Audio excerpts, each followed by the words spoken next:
Good morning from the Yarn Closet in Tucson, Arizona. I am Laura. I am Yarn Closet AZ on Instagram. My mom has a Ravelry, MawgeeKitty, MAWGEE Kitty, KITTY. We also have the Yarn Closet blog over on Patreon. There are free patterns there in knit, crochet, loom knitting, and what to do with a sock tube. I would like to say thank you to all of the people who support through participation and financial support of the podcast. That means that I get to put out all those free downloads over on Patreon. And there are a few uploads on Ravelry of the patterns, and we'll get to it eventually. You know, life's crazy. I am grateful. My life is crazy. There have been a lot of comments lately. I am a cheerful person. I am so grateful and so happy. It's just, I don't think that really comes out when we're talking because you're a little dry out there. Right in the moment, not getting along. You know what I mean? It's this format. And yes, apparently I've been very snotty to my mother in the past on the format, but that's because she's not your mother. She's my mother. I love her to death, but we have that mother-daughter thing. What do you think of these glasses? She's getting a pair in purples. I ordered one too, so we'll match. But my hair's looking decent today, and the glasses, I think, are interesting. They fit me very well. I don't know if this shape is really my deal, but if the next pair fits me this well, yay. So thank you for the support, because it really does make a difference. And there are a lot of people who are disabled, housebound, legally blind, that are in our little corner of the knitting community online, and they love the free resources.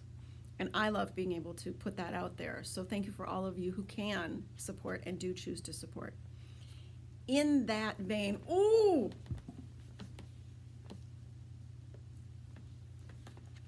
I'll explain that later. Dawn Landix is a knitwear designer on Ravelry, someone I follow on Instagram. It's DAWN period LANDIX. She has a Patreon. I follow her over there.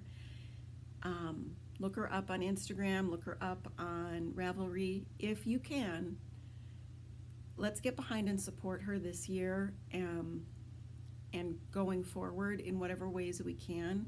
She lost her husband to the flu, like influenza. Not the crazy one, the regular one, you know? The regular flu that we're supposed to get these flu vaccinations, and don't comment about that because I'm not having that conversation here. Everybody's got a right to believe what they want to believe about immunizations. But she lost her husband in January, and she still has 4 kids. And living through my mom losing a spouse, I know that it is very difficult, and she didn't have kids at home at the time. Dawn's are at home, and I just think we need to rally around her. Because this year is going to be a fog for her. Looking back, it's going to be a tough one. And I love our community and what we're able to do when we get together and rally around people and support people. So let's support a little love for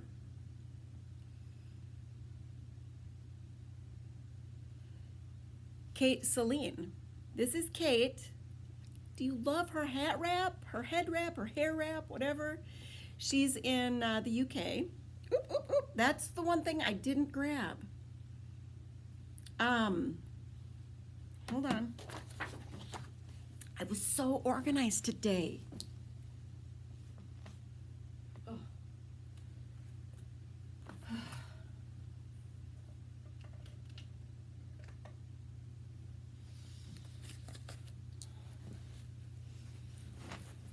Oy, oy, oy. She's in Hereford, England. I have used this to put some cuffs on fingerless gloves. I was, meh. Am I not? It's the yarn holder. You unscrew it.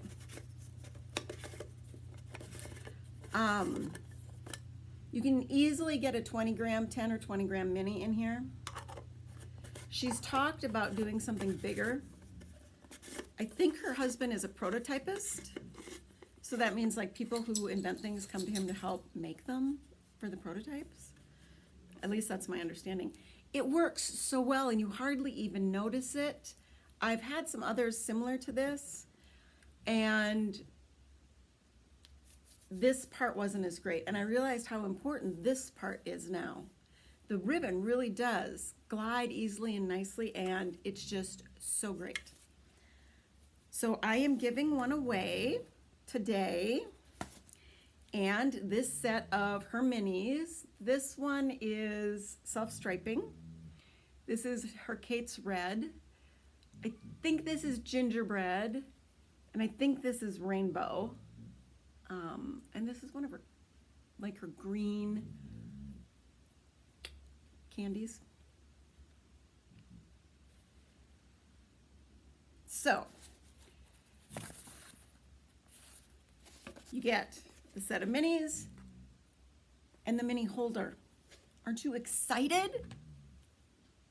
Elizabeth Valelli is the winner. So Elizabeth, send me a message on Yahoo, TheYarnCloset at yahoo.com. And there you go. You can also put like 10 grams of sport in there, 8 to 10 grams maybe, and that worked for me too. So that is our lovely giveaway. I love Kate, she's so much fun. I wish that whatever's going on in the UK wasn't going on in the UK, because apparently it's going to be even more expensive to buy from them after this year. And of course, I'm on a yarn freeze. And then I have a new friend who's from the UK originally, who's been giving me a lot of her yarn because she's an older lady and she wants to slim down her stash. So I cannot justify, I cannot getting more yarn, because I'm in too lucky of a position to be that person who's getting yarn from somebody. And a lot of it's acrylic, but not just. There's a few mohairs and some very lovely silk, knit pick silk blends, woolen silk blends, and I mean, it's a generous lot that she's giving me. One of which is Colora from Barocco. It's a wool acrylic mix. And the color's just a number, 4812.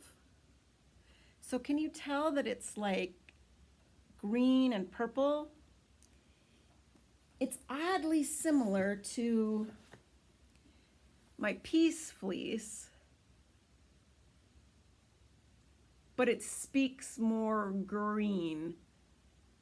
And this reads more just dark in person, I think. Or I'm just legally blind.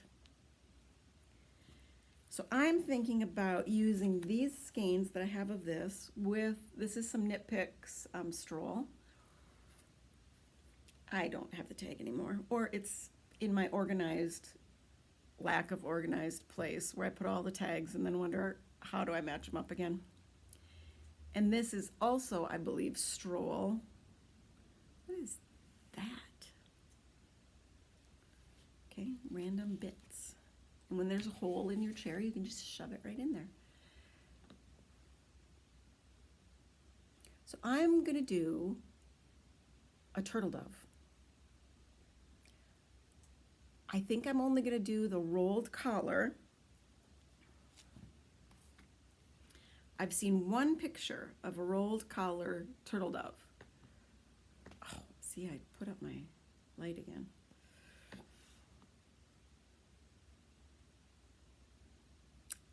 I can't quite fathom how that can be 56 stitches, but let's do the math. It's 14 stitches per 4 inches. So 56 divided by 14 is 4. So 4 times 4 is 16 inches. That would be 8 inches and 8 inches.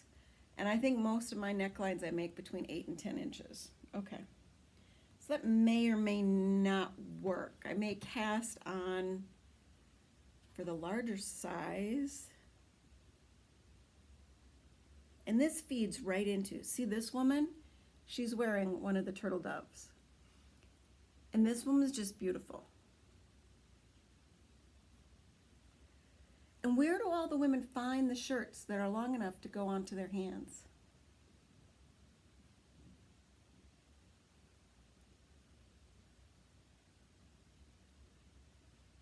Okay, so this feeds right into our topic of today. So I'm just going to jump to that topic, and we'll see about getting to the whips and stuff later. So I realize that I have been knitting now for 3 years? 3 years? And 3.5 years? I've learned a few lessons. And I think we've all learned some lessons. So today, after you watch and like and subscribe and share with your friends, because today's so entertaining, share some of your knit lessons below. Comment, get a conversation going. I would certainly love to know what you've learned, so maybe I don't have to learn it the hard way.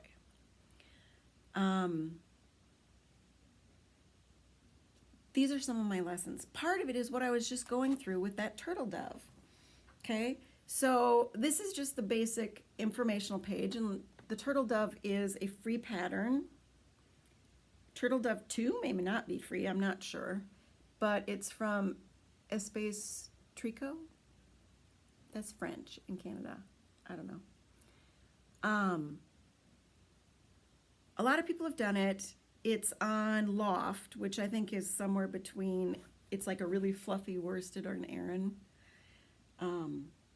So it knits up pretty quickly. It's very lightweight with that yarn. It's a relatively easy pattern. Top down, all in one, unless you do the split hem. You can kind of tell on that top picture that's a split hem. So pretty darn easy. But when it comes to patterns, in the beginning, you don't know certain things that you learn over time. And one of the things that I have learned is I have very narrow shoulders. So sometimes I have to cast on if I'm going to try to follow a pattern, which, let's be honest, I rarely do. I will try to use a pattern for inspiration, but I almost always modify it a bunch. I'm going to start using more patterns this year because I'm learning which parts I need to modify. And this is something that it took me a long time to wrap my head around, and my heart around, taking the time, the yarn, and the patience to try, so that I could actually learn that, as nuts as it sounds, like in the turtle dove, the casting on for the small actually seems like a small neckline to me. So I might cast on for the medium and then adjust back down to the stitch count for the small. Or what I will understand, because it's a top-down raglan, is if I'm starting out with more stitches, my raglan is going to start with more space here, so the fit's going to be different. I've always had an issue with raglans, especially in cardigans. I have to have something to secure it on my body. Since this is a pullover, and I'm going to stick with the pullover concept, I'll just understand that it will feel a little bit more like a drop shoulder, and I'm going to be okay with that if that's the route I take, because that one also is designed to have kind of a big batwing-ish thing, and I don't love that idea, so I might split for my sleeves and start my body a little bit sooner anyway. But I need to understand, if I cast on at a bigger neckline, that I'm starting at a bigger place here. So one of the things you learn over time with knitting is these lessons of how the construction works. And I understand that not everybody can wrap their head around it. I suggest you try different designers, you look at what you already own, so you figure out the styles that actually fit you well, and you stick with them. And you only buy those patterns. So I have learned that a pattern is not necessarily one size, that I'm not necessarily going to knit the small from beginning to end. I might start at the medium, scale back to the small. I may start at the small and scale up to the medium, because I have a very small, let me show you. Okay. I actually have pretty thin shoulders. This is a padded bra, by the way. This is a big padded bra. See that? You can kind of see it's two bra. So I'm very thin here, but once you get right here, whoop, once you get right there, it's that two baby pouch and that hysterectomy and other surgery pouches and bum, hips, because nobody loves to exercise. I don't exercise enough, and I sit around and knit too much. And I'm 48 years old.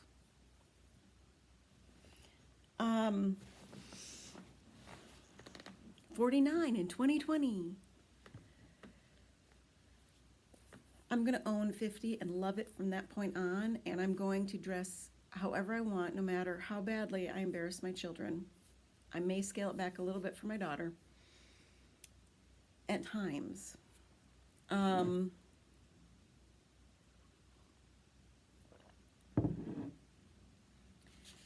But that's one of the things that I've learned, my knit lessons, and not to be afraid of patterns. I really should be crossing these off. And not to be afraid of patterns in doing the two different sizes if you need to, knowing that in most cases it's just adding or detracting stitches, and you kind of learn where to do that. I mean, most of the time it's right down this sideline. That's the easiest, unless you are a lot bigger than me, bustier than me, whatever. There may be places you want to have more darting, so that's a logical place to do the increases or decreases. But also not to be afraid of, I'm looking at a couple patterns with cables. I've never done cables.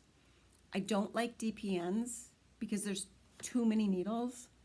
So that's why I veered away from cables, but I have looked into it enough to learn that most cables, you do it in one row, then you just do some plain knitting, then you do it in one row, then you do some plain knitting. So it's not this constant barrage of multiple needles. So I'm going to try some this year and see where I fall. Because if I'm not a cable lover, I'm not a cable lover. Who cares? When you start out, big is not always better. Now big is better for me. Now I like bigger needle sizes, like my piece fleece here, and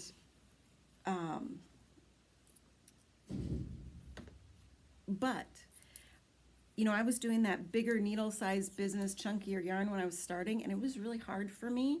Once I gave that up and got into like DK weights and 3 and 4 millimeter needles, I was able to learn better, establish some things I actually liked, and move forward more quickly in my confidence as a knitter. So bigger is not always better.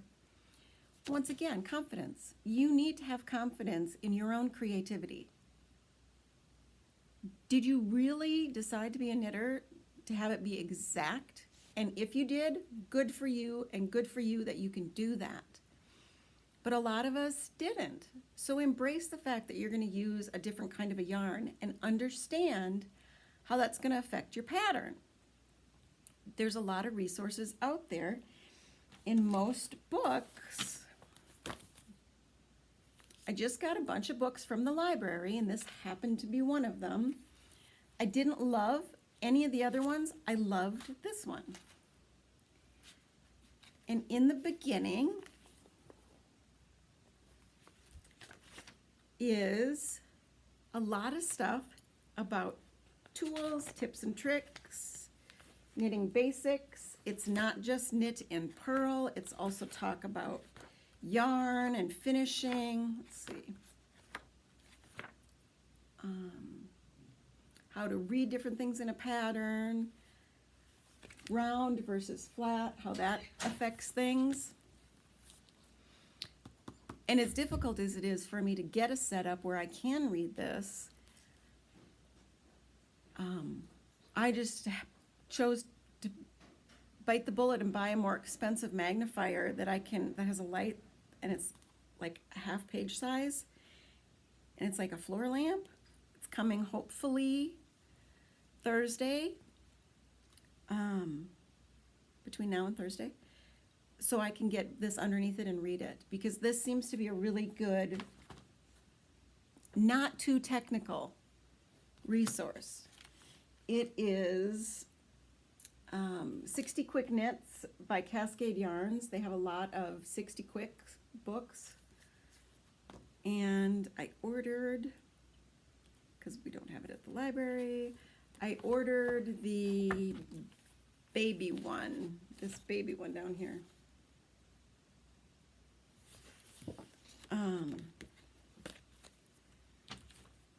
But there was a lot of good information in that one, and that's really the thing that I think sometimes we don't take the time for.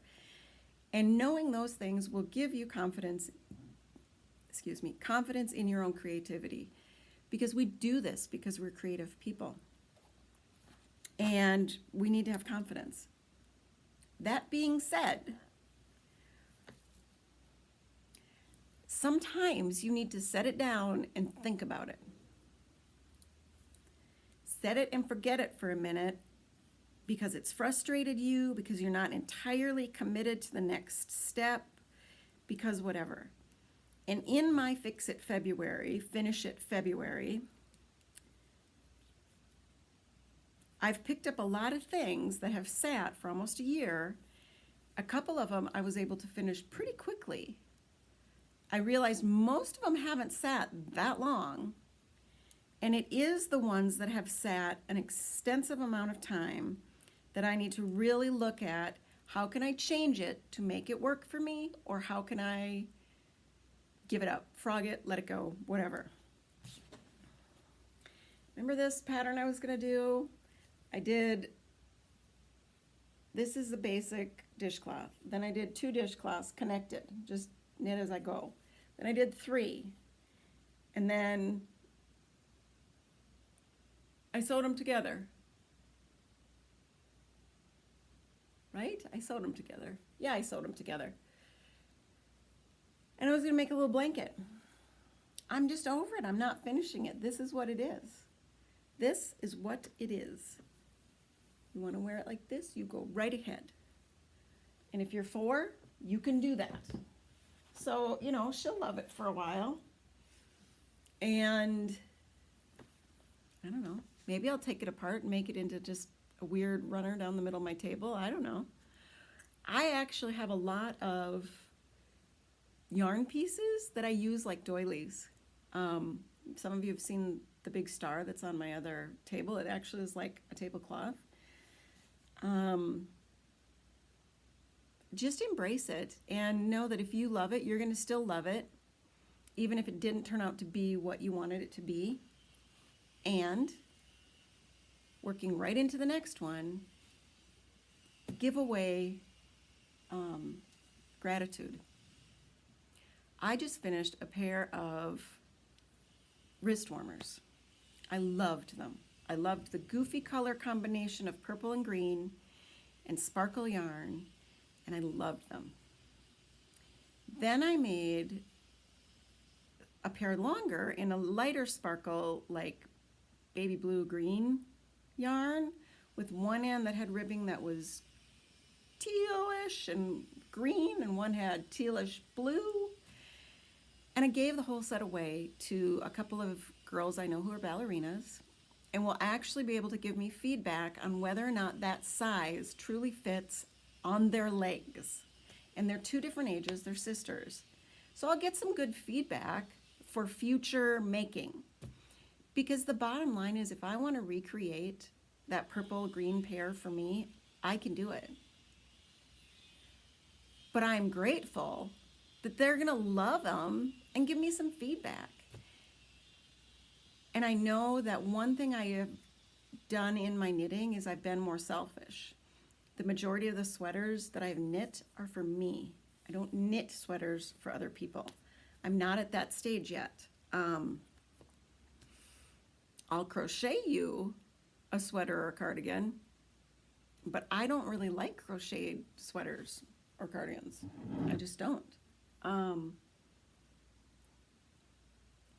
So it's okay to be selfish in your knitting, but it's also okay to be grateful for the giveaways. And if it isn't perfect for you by the time you're done and you're thinking, I am not going to rip this back to fix the neckline that doesn't work, or the sleeve length that doesn't work, or the length in general, if you're not actually going to do that, do you really know somebody, or sort of know somebody? Because trust me, these people aren't all my best friends, and none of them are coming to my house. 2 women have come to my house in 3 years. Nope. Yep, 2 women. 2 other moms have dropped off here in 3 years, once each. I give knitting away all the time to people that I just see at school, that I just happen to know. They might be donating it all to the thrift store. I don't know. I'm never there. I don't drive.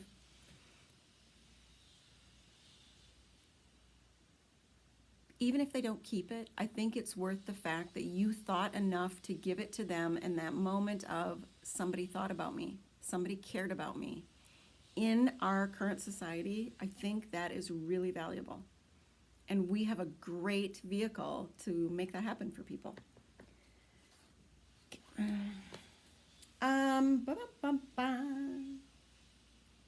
Knitting math lies. Swatches are shit. Now, some of you that have knit for years and years and years, your swatches are beautiful pieces that you can put together for a blanket, and they tell you the truth because you are super consistent. Those of us that are moms of little kids and are trying to maintain some sanity by knitting may not have that level of consistency in our knits. So, swatches are shit, knitting math lies. But you should still swatch, and you should still learn knitting math. Understand gauge. Understand that if you're supposed to get 14 stitches in 4 inches, and your yarn that you love, your needle that you love, that perfect combination is getting you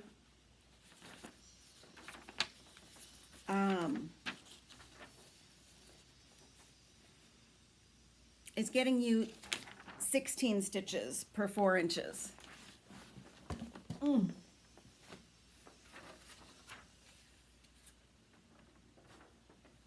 I was so organized. I was sure I was organized. So if yours is getting you 16 stitches per 4 inches, but it's the fabric you want and whatever, how do you figure out which size to pick or how that's going to affect your pattern? Take your gauge, the 16, divide it by the pattern gauge, which is 14. I'll just do this example. 16 divided by 14 equals 1.14. So if you're going to stick, if you normally knit a small and you're going to stick to the stitch count for the small, that doesn't make sense.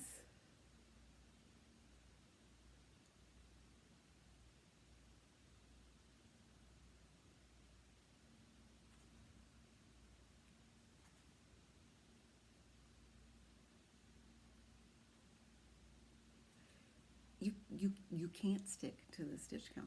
This is the thing about knitting math. It's crazy. And I was good at it in school in math. Very, very good.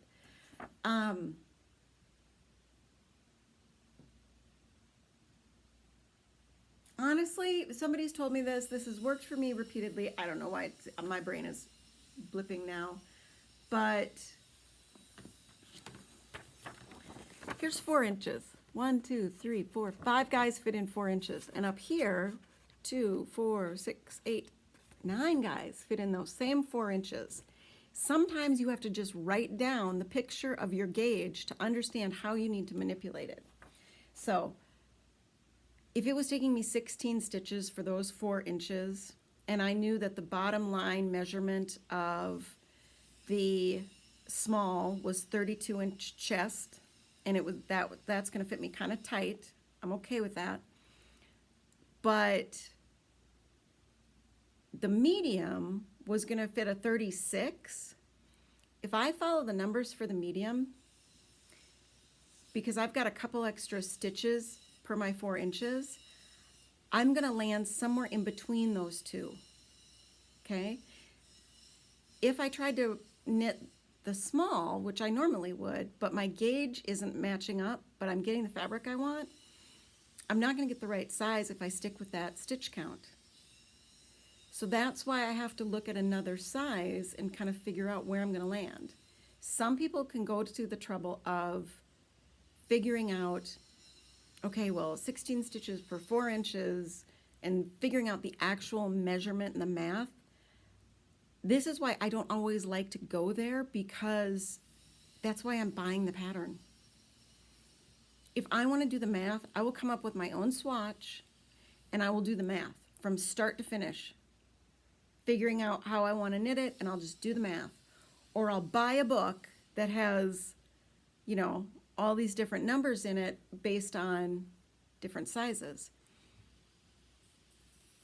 I like, because I do have patterns that I like and patterns that I do want to knit, even if I want to take out a turtleneck or shorten a hem length or take a split hem and make it a closed hem. But I need to understand which size to make if my gauge isn't matching their gauge. I don't like trying to match their gauge, because in my knitting, because it's a little flaky and inconsistent, trying to match their gauge won't always give me the consistent fabric that I want.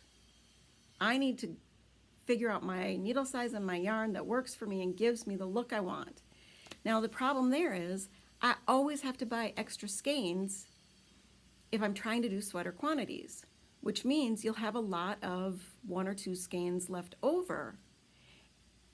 That's okay. Gift them. Make a cowl. Make a hat. Whatever.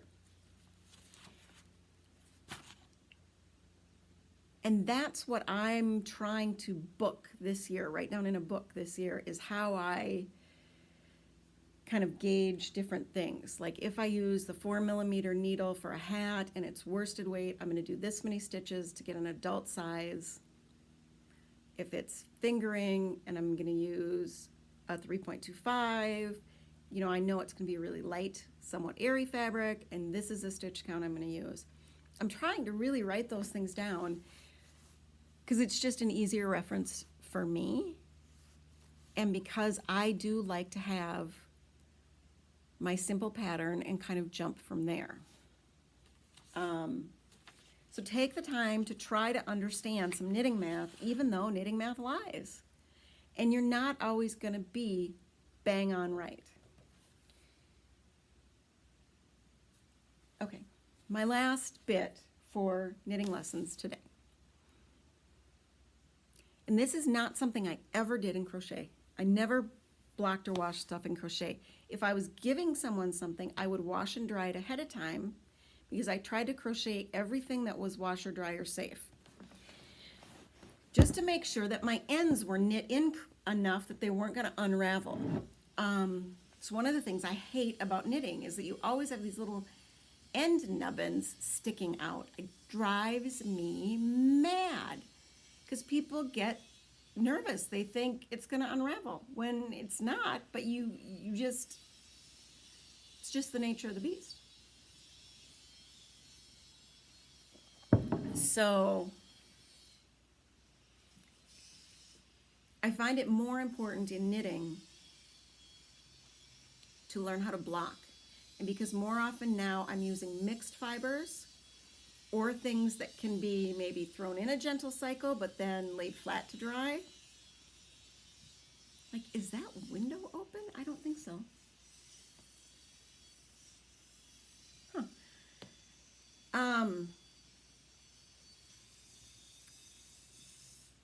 You need to understand how your stuff's going to wash and dry so that you can convey it to them, those people that you're gifting to. Plus, you need to understand for yourself. Because it has annoyed me on a couple of my sweaters that because I'm using the superwash merino, that it's growing this way and not this way. And then the line is a little bit soft. And so it's giving me a different drape than I was really expecting. And after doing that a number of times, you will figure out in your own way what you're going to do in a pattern to counteract that. Are you always going to go 1 or 2 sizes smaller for ribbing? Because if I don't want it to have that real drapey quality, I'm going to actually go more than 1 size. So I'm going to go a full millimeter difference, maybe a little bit more, to just have that tighter ribbing. To hold the shape in a little bit more, even if it makes it a little blousy by the ribbing. Sometimes I don't care about that. But I encourage you to learn how to wash your stuff, block your stuff, and when you're a relatively new knitter like I am, there are many instances where that blocking saves you. There's sometimes where the blocking kills you, but more often than not, blocking saves you. You can squish it back, you can pull the heck out of it. A little ripple on an edge can be straightened out. And it's amazing how the fibers really do stay in the way that they're blocked. So that is today's knitting lessons. Knitting lessons from Laura.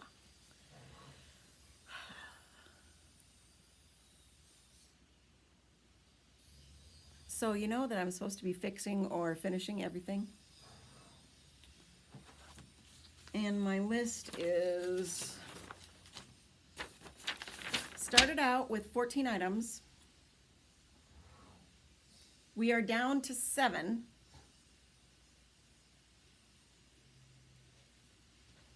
I've touched all of these things. I think I'm gonna let go of the tube slippers this month because I just don't think it's gonna happen. And that's okay because all it is a long sock tube. So I can do something else with it later this year, whatever. I have these stinker things that I've already started. Magnus, just stop. Stop. Stop. So I did a little 1 by 1. I'm all ready to do an afterthought thumb.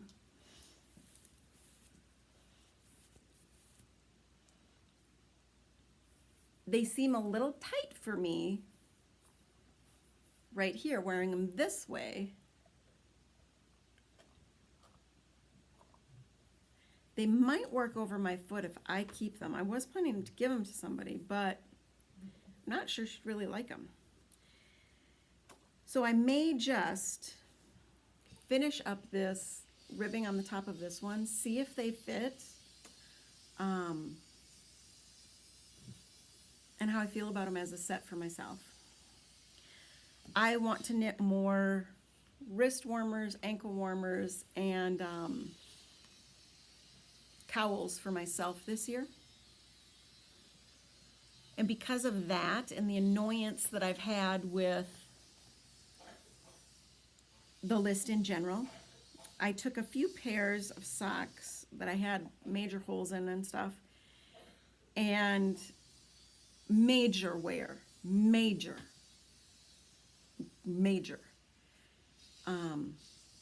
And I just took them apart.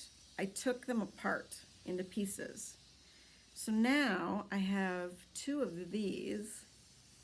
I'm gonna do red ribbing here, and I'm gonna cut in, and I'm gonna do a thumb. So this is gonna be a total cheater pair of mittens with that little bit of red that I cut off that other pair. These are 72 stitches. See that? That was from where something was sewn on here. But once I wash and block them, after I do the ribbing, they're gonna be great. I'm gonna either do a ton of ribbing to make these longer and maybe put in a heel, although I really think, and I'll explain this soon, I'm gonna take this toe off, and because these are 72s, they'll fit better on my calves and ankles for leg warmers. I'm just gonna do some long ribbing. So that wasn't on the list. I shouldn't have done it, but I did it because I was frustrated and stalled out on the rest of my projects. I did a couple of paying projects since last we spoke. And so therefore I had to do a little cranking, so I did a little extra cranking.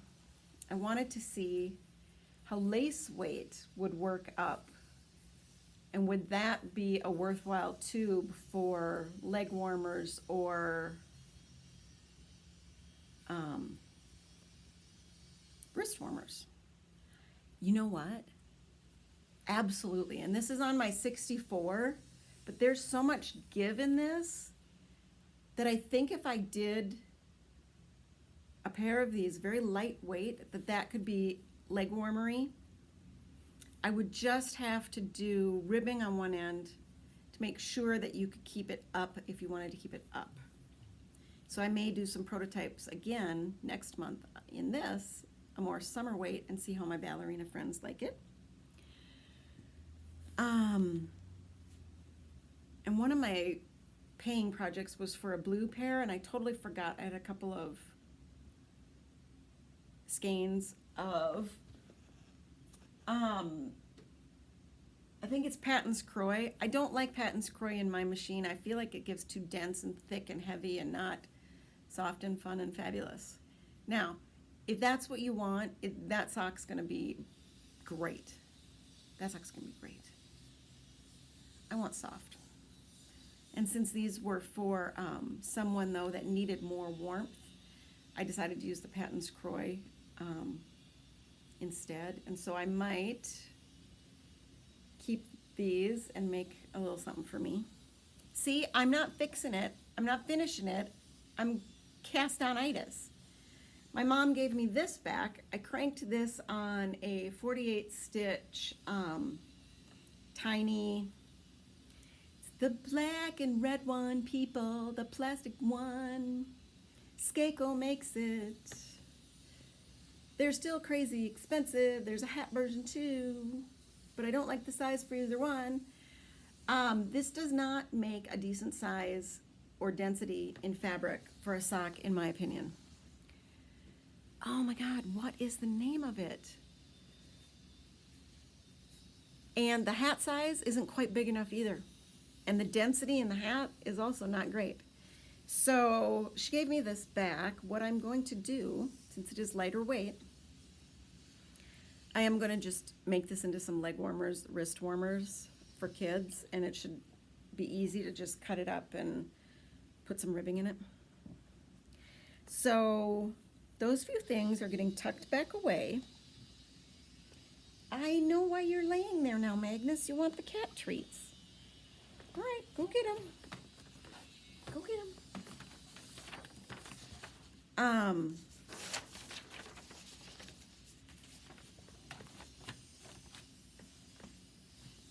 as you can see, I am binding off this sleeve.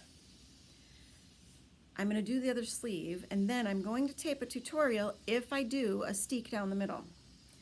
I'm going to do my version of a crochet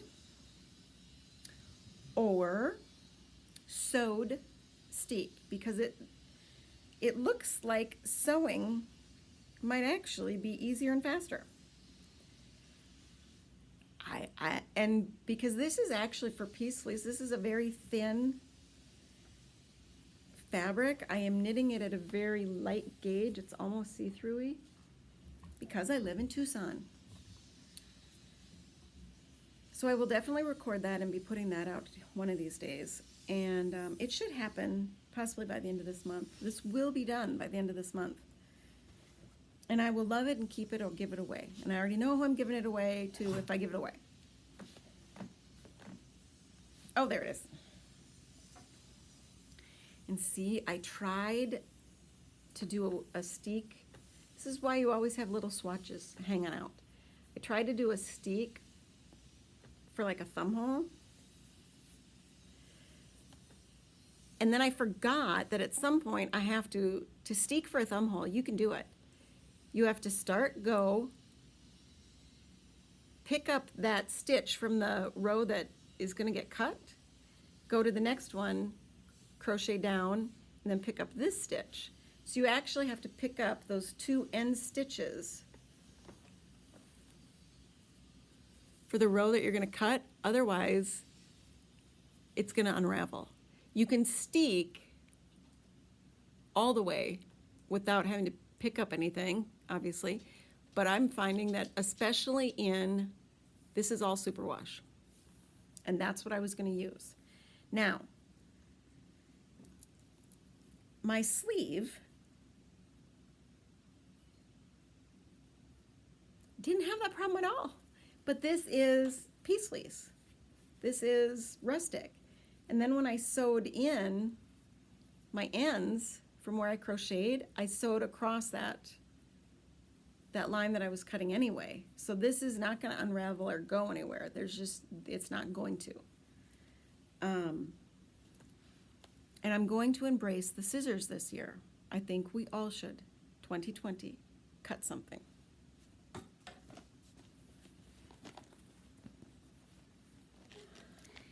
Guess what I haven't touched? It feels like butter. I managed to fix the pocket a little bit. So it's a very small pocket. I sewed it on so it wasn't triple thick. I still don't like it. I'm not sure that blocking is going to really fix that.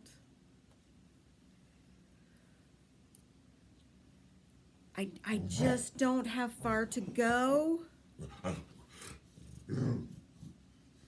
And I was gonna knit this up and over the shoulders and then just kind of like a serape poncho thing and then just seam. And once I got to the back panel, I was just gonna start doing garter stitch, make the back and garter stitch. That'll be heavy and make it a lot warmer. I don't think that's going to work, and I don't like this yarn. I don't like it. I love the combination of the two yarns. I love that. That to me is fabulous. I love that I got to do a pocket in a couple different ways and figure out what I like and what I don't like.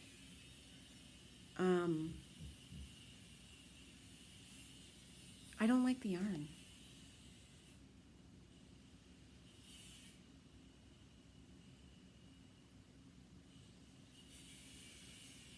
Now, if I cast it off, finish knitting this row and then cast it off, I could potentially do another panel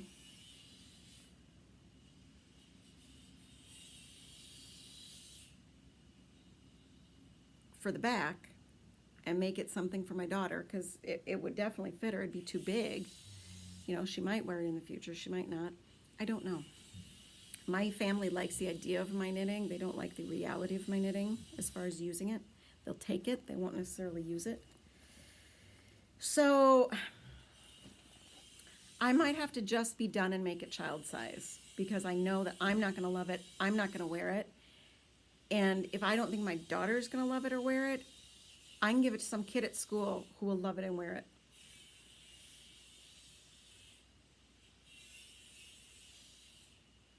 And yes, there have been a couple of parents who've come up to me and said, why did you give my kid a handmade hat? Why did you give my kid wrist warmers? Because they asked, because they see me knitting every single day, and because they asked.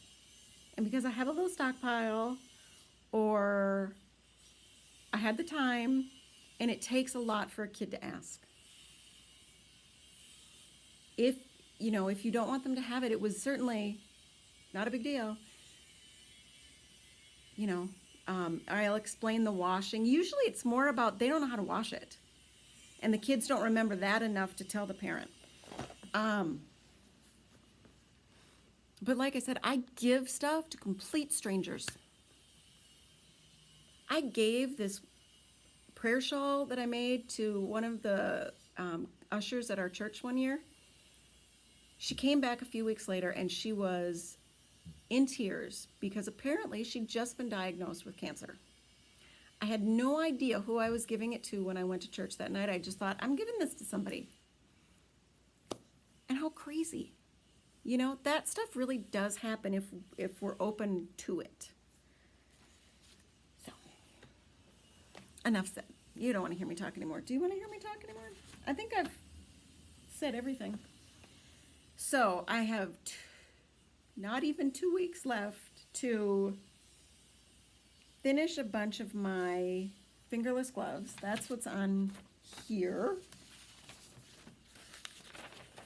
These are all fingerless gloves. Probably not going to happen. This tube is going to stay a tube. This set of fingerless gloves will happen and will hopefully happen soon because they're from my new friend Margaret from England. I gave her a pair and she wanted a pair for her sister. This is Kate Selene from Hereford. One of her greens. I don't know. Can you tell that there's blue in there too? That it's tonal but speckly? How do you get tonal but speckly? I mean, I just love it. I wish I wasn't on a yarn freeze. So I will finish these up for her because she's giving them to her sister who lives in France. I'm debating the length.